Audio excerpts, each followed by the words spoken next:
अच्छा जी, आज का हमारा टॉपिक है डिराइविंग अ पॉसिबल फार्मूला। और इस टॉपिक से this is second application of, second application है किसकी, डायमेंशनल एनालिसिस की। और इसमें क्या क्या न्यूमेरिकल्स सॉल्व कर रहे हैं। एग्जांपल नंबर 1.5, 1.6 और न्यूमेरिकल नंबर 1.6, 1.8 और 1.10। हमने चूज किया न्यूमेरिकल 1.6 पहले। न्यूमेरिकल 1.6 में उसने क्या देखें, हम जब भी कोई पॉसिबल फार्मूला डिराइव करते हैं तो हमें ये पता होता है कि एक क्वांटिटी कौन कौन सी क्वांटिटी पर डिपेंड करती है। Like one quantity depends upon some other quantities. तो वो हमें 1.6 में हिंट दिए हुए। न्यूमेरिकल 1.6 में उसने कहा जी 1.6 नहीं, 1.6 में तो हमने dimensions and units of gravitational constant ji in the formula find करना है। तो हम कर लेते पहले 1.8। 1.8 में उसने कहा है जी the speed v of sound waves, speed v of sound waves through a medium may be assumed to depend on the density of the medium and modulus of elasticity E, which is the ratio of stress to strain reduced by the method of dimension, the formula for the speed of sound। तो देखिएगा जी speed v अब of the sound waves, speed of sound waves को हमने v से represent कर दिया। अब देखें हम एग्जांपल, फॉर एग्जांपल हम कहते हैं जी force directly proportional to product of masses, ऐसे ही है जी न्यूटन ऑफ ग्रेविटेशन, और inversely proportional to the square of distance between point objects, point masses. ठीक, अच्छा इस चीज को जरा फोकस करें। इसको लिख सकते हैं आप force proportional to r raise to the power -2। जब एक क्वांटिटी किसी दूसरी क्वांटिटी पे डिपेंड कर रही है, फोर्स किस पे डिपेंड कर रही है, डिस्टेंस पे, और डिस्टेंस की कौन सी पावर पे डिपेंड कर रही है, कुछ ना कुछ पावर, कुछ ना कुछ पावर। जब एक क्वांटिटी किसी दूसरी क्वांटिटी पर डिपेंड करती है तो हम इस तरह से लिखते हैं quantity number 1 proportional to quantity number 2 की सम पावर, उसकी कुछ ना कुछ पावर लिखेंगे हम। ठीक है, अब उसने कहा the speed of sound wave is assumed to depend upon modulus of elasticity and density of the medium. तो इसका मतलब ये हुआ कि speed v is proportional to modulus of elasticity को अगर हम e से रिप्रेजेंट करते हैं, e की पावर आ जाएगी a, कोई भी हो सकती है, a कुछ भी हो सकता है, या तो 1 आएगा या क्या आएगा -1 आएगा, या 2 आएगा या -2 आएगा, या 1/2 या -1/2, 2, 3, कोई number, a is any number. वो नंबर ही हमने डायमेंशनल एनालिसिस से फाइंड करना। इसी तरह से दूसरी क्वांटिटी है डेंसिटी, जिसको रो से रिप्रेजेंट करते हैं, उसकी पावर आ जाएगी b। यहाँ पर आप देख सकते हैं मॉडुलस ऑफ इलास्टिसिटी है ये, e क्या है, modulus of elasticity, and what is rho, density. Also modulus of elasticity is ratio of stress and strain। strain के कोई यूनिट्स नहीं होते, strain के कोई यूनिट्स, तो जो यूनिट स्ट्रेस के हैं वही मॉडुलस ऑफ इलास्टिसिटी के हैं। इसके आगे इनके यूनिट्स भी लिख रहे हैं।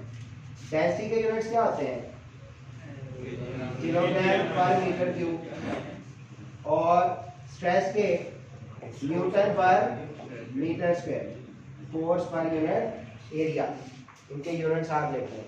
डेंसिटी के किलोग्राम पर मीटर क्यूब और स्ट्रेस के न्यूटन पर मीटर स्क्वायर। अब यूनिट्स लिखने का क्या फायदा होगा, हम इनके डायमेंशंस आसानी से फाइंड कर सकते हैं। अच्छा अब एक बात बताएं, वापस आ जाएं इस डिस्कशन पे। Speed directly proportional to modulus of elasticity की पावर a, डेंसिटी की पावर b। हमारा मकसद क्या है, a और b की वैल्यूज फाइंड करना। Next step, sign of proportionality को साइन ऑफ इक्वालिटी में कन्वर्ट करें तो क्या लिखते हैं हम? कांस्टेंट। तो यहाँ पे क्या आ जाएगा? एक अदद कांस्टेंट। कांस्टेंट e की पावर a और रो की पावर b। अब नेक्स्ट स्टेप, ये एक इक्वेशन बन गई। अगर ये इक्वेशन है तो लेफ्ट हैंड साइड की डायमेंशंस और राइट हैंड साइड की डायमेंशंस क्या होनी चाहिए? सेम। ठीक है, तो अब नेक्स्ट स्टेप हम क्या करेंगे? नेक्स्ट स्टेप हम करेंगे जी राइटिंग डायमेंशंस। अब आप क्या करें? तमाम क्वांटिटीज की डायमेंशंस लिख दें। स्पीड की डायमेंशन क्या होती है? L T minus one left side पे। राइट साइड पे कांस्टेंट कोई डायमेंशन नहीं होती, कांस्टेंट की कोई डायमेंशन नहीं होती, छोड़ देंगे हम। मॉडुलस ऑफ इलास्टिसिटी, इसको पहले कन्वर्ट कर लें न्यूटन पर मीटर स्क्वायर को बेस यूनिट्स में। तो न्यूटन होता है ऊपर, नीचे आ जाएगा मीटर स्क्वायर। न्यूटन होता है जी kilogram metre per second square और नीचे है मीटर स्क्वायर। ये क्या बन जाएगा? Kilogram metre minus one second minus two. अब इसकी डायमेंशन बताइएगा जरा, क्या बनेगी? M L minus one dimension for E, ये बनेगा M L minus one T minus two. और इसकी पावर क्या आ जाएगी? ए, क्योंकि मॉडुलस ऑफ वेलोसिटी की पावर ए है, तो मॉडुलस ऑफ वेलोसिटी की डायमेंशन की पावर भी क्या आ जाएगी? ए। डेंसिटी की डायमेंशंस क्या है? किलोग्राम पर मीटर क्यूब। तो यहाँ पे क्या आएगा? M for mass L minus three, power क्या आएगी? बी। अब आपने यहाँ तक फिजिक्स पूरी की पूरी इस्तेमाल कर ली, जितनी फिजिक्स थी वो सारी इस्तेमाल होगी। कॉन्सेप्ट यहाँ तक है, आगे अब आपका इस्तेमाल होना है मैथमेटिक्स। आपको याद होगा, आप इस तरह से करते हैं कि x cube is equal to 8, find x. वो 2 कैसे आता है? आप x की पावर 3 है, इसको लिखते हैं 2 की पावर 3। तो आप लिखते हैं when basis are same, when powers are same then basis are same. ये अलजेब्रा की बेसिक प्रिंसिपल है। अलजेब्रा का बेसिक प्रिंसिपल क्या कहता है? अगर बेसिस सेम है तो पावर सेम होगी, अगर पावर सेम है तो बेसिस सेम होगी। वो यहाँ पर अब हम अप्लाई करेंगे। देखिए लेफ्ट साइड पर m की पावर क्या है? कुछ भी नहीं है। राइट साइड पे इसको देखेंगे, m की पावर बन जाएगी a, l की पावर क्या आएगी? माइनस ए, t की पावर माइनस 2a। यानी ये पावर सब पावर के साथ मल्टीप्लाई कर दें। इसी तरह यहाँ पे भी करें, m की पावर b, l की पावर माइनस 3b। अब क्या करें? नेक्स्ट स्टेप में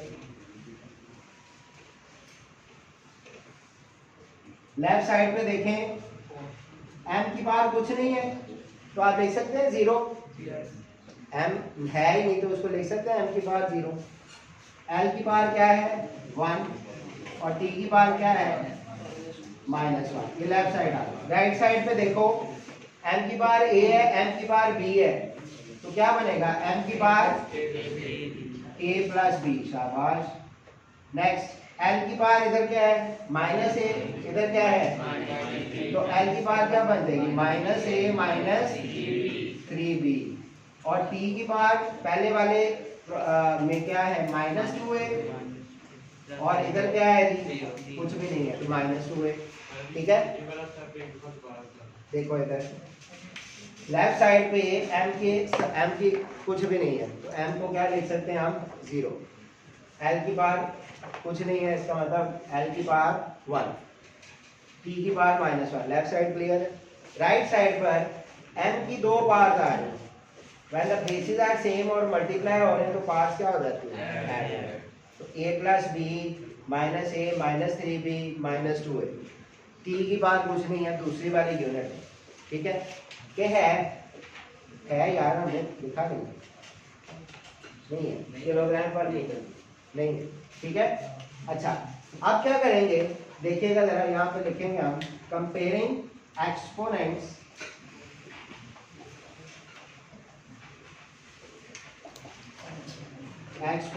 of same basis,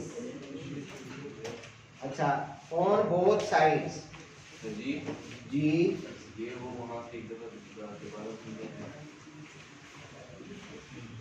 रिपीट कर लेते हैं जी हम इसको। Speed v of sound waves is assumed to depend upon modulus of velocity and density of the medium। modulus of velocity होता है stress over strain, इसकी हमने बेस यूनिट्स निकाली किलोग्राम पर metre per second square, density की kilogram पर metre cube, sign of proportionality, sign of equality, तो यहाँ पे क्या आएगा कांस्टेंट। डायमेंशंस लिखते हैं लेफ्ट हैंड साइड की भी और राइट हैंड साइड की। कांस्टेंट की कोई डायमेंशन नहीं होती, इसलिए कांस्टेंट की जगह पे कोई डायमेंशन आप नहीं लिखेंगे। मॉडुलस ऑफ वेलोसिटी की डायमेंशन इस यूनिट को देख के लिखें, m l - 1 t - 2। ये मॉडुलस ऑफ वेलोसिटी की डायमेंशन इसी सेक्शन में हमने कैलकुलेट कर ली, इसकी बेस यूनिट्स को देख के लिख लिया हमने। अब मॉडुलस ऑफ वेलोसिटी की यूनिट क्या है, a, पावर क्या है a, उसकी डायमेंशंस की पावर भी क्या आएगी a। इसी तरह डेंसिटी की पावर b है तो डेंसिटी की डायमेंशन की पावर क्या आएगी b।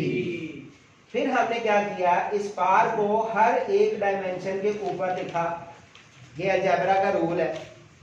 m के ऊपर कुछ नहीं है तो m की पावर क्या आ जाएगी a, l के ऊपर -1 है तो -1 × a -a हो जाएगा, t की पावर -2 × a -2a हो जाएगा, m की पावर b और l की पावर -3b। नेक्स्ट स्टेप में हमने सिंपलीफाई किया कि m को m के साथ, l को l के साथ और t अकेला है उसको सेपरेट करके हमने लिख दिया। इसको लिखने का रूल क्या होता है, when the basis are same powers will be added. m और m अगर सेम है, एक m की पावर a है दूसरे m की पावर b है, तो ये दोनों क्या हो जाएंगे ऐड हो जाएंगे। इसी तरह l की पावर -a -3b दोनों ऐड हो गए और ये -2। ठीक हो गया बच्चों, कंटिन्यूटी में ना फिर समझ आ जाती है। ठीक है जी, m0 कैसे आया, किसी भी चीज की पावर 0 हो तो वो क्या होता है 1 होता है, तो यहाँ पे 1 मौजूद है। जब भी आप अकेला महसूस करें, कोई आपको हर तरफ से खतरे ही खतरे लायक हो, तो आप अकेले नहीं होते, अल्लाह आपके साथ है और अल्लाह एक है। तो जहाँ पे कुछ नहीं है वहाँ पे क्या है, वन है। याद रहेगा बात, अब आपको ये बात क्या रहेगी याद। एज अ मल्टीपल 1 मौजूद रहता है, मल्टीप्लिकेटिव आइडेंटिटी है ना, तो 1 मौजूद है, तो 1 की जगह पे m की पावर 0 लिख सकते हैं, क्योंकि किसी भी चीज की पावर 0 हो क्या होता है 1। ये सिर्फ कंपैरिजन के लिए हमने लिखा, क्योंकि राइट साइड पर m की पावर कुछ है, लेफ्ट साइड पे भी m की पावर लिखने के लिए हमने यहाँ पर इसको मेंशन कर दिया। ओके, डायमेंशंस की ब्रैकेट यहाँ पे आप देख सकते हैं, डायमेंशंस की ब्रैकेट नहीं है, आप लिख भी सकते हैं, ना लिखेंगे तो जरा सफाई रहेगी, ब्रैकेट्स लगाते रहेंगे तो थोड़ा मुश्किल होता है। अब हम सिंपलीफाई कर रहे हैं, लेकिन जब एट द एंड प्रोडक्ट हम डायमेंशंस अगर लिखेंगे तो वहाँ पे ब्रैकेट्स लगा देंगे, जरा सिंपलीफिकेशन आसान हो जाए। अगर मैं इसकी भी ब्रैकेट लगाऊं, इसकी भी, तो काफ़ी ज़्यादा रशी क्या हो जाएगा, आपकी राइटिंग जो है रश वाली हो जाएगा, तो अच्छा नहीं लगेगा। ठीक है, और कोई रीज़न है? लो जी, आधा हो गया न्यूमेरिकल जी। बेटा मैंने पहले ही कहा था ये लेंथी है। हाँ जी, ये समझने के लिए है, बोर्ड के लिहाज से इतना ज़्यादा इम्पोर्टेंट नहीं, लेकिन समझने के लिए। ठीक बेटा, फोकस करें, क्वेश्चन ध्यान से सुने सब। बेटा आप देखिए, आपने यहाँ तक ये काम ठीक किया कि आपने कहा सर ये इतना लेंथी है, उसके बाद वाला काम आप बेटा ठीक नहीं कर, मजीद डिस्कस मत करें उसको। ठीक है, come back to the topic, इस पे फोकस करें।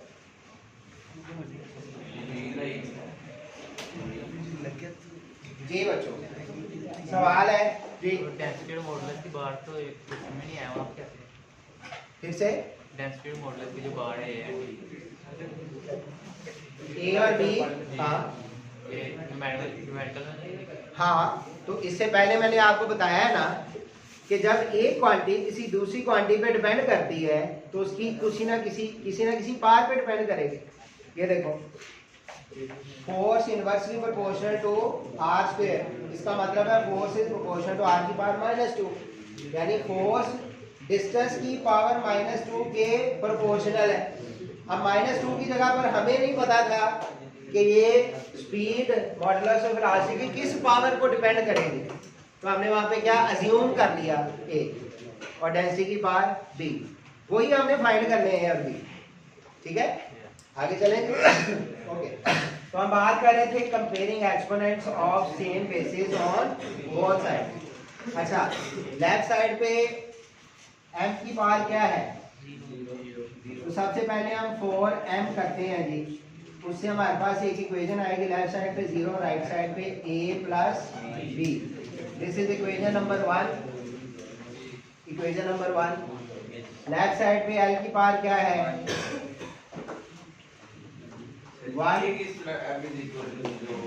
अच्छा, कौन सा बेटा, कौन बचा? देखो बेटा, m की पावर इधर क्या है, इधर m की पावर क्या है, तो इधर जो m की पावर है और इधर m की पावर दोनों क्या हो जाएंगी, इक्वल। ये तो लिखा बेटा कंपेयरिंग एक्सपोनेंट्स पावर्स। ठीक है, चले जी आगे। कंपेयर हो रहे हैं, फोकस रखें बेटा व्हाइट बोर्ड की तरफ जी। लेफ्ट साइड पे 0, राइट साइड पे a प्लस। अब आप बताएं बेटा, L के लिए हम करेंगे 1 1 -1। नहीं, l की पावर क्या 1, दूसरी तरफ l की पावर क्या है -a minus. This is equation number 2।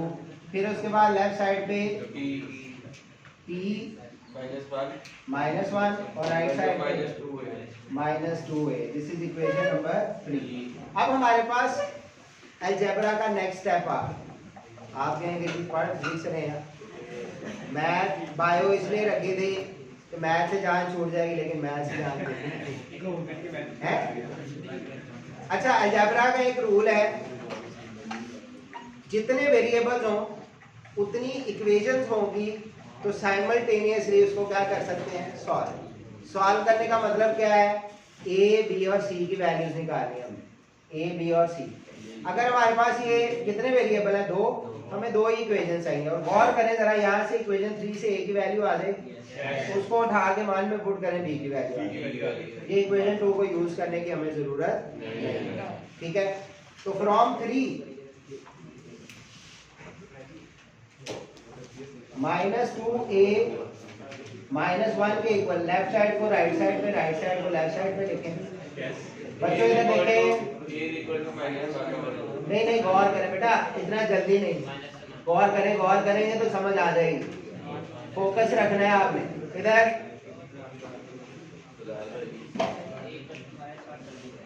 नहीं बेटा, आप इधर नहीं देख रहे, अभी इधर फोकस करें।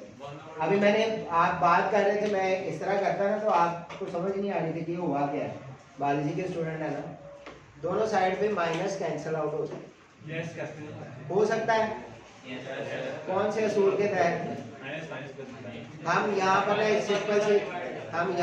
सिंपल सी एक बात करते होते हैं, बोथ साइड्स को -1 से मल्टीप्लाई कर, तो दोनों क्या हो जाएंगे, +1। ठीक है, नेक्स्ट स्टेप। अब आराम से तसल्ली से, हमें कोई जल्दी नहीं है, ए की वैल्यू क्या होगी, ठीक है जी। अब इस ए की वैल्यू को कहाँ पे पुट करेंगे हम,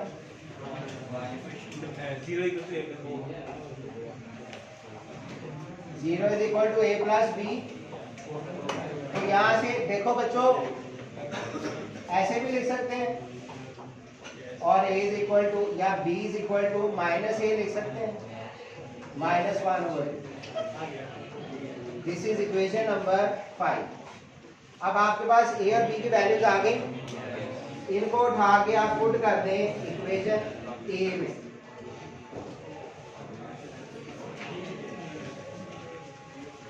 Put values of a and b in equation A.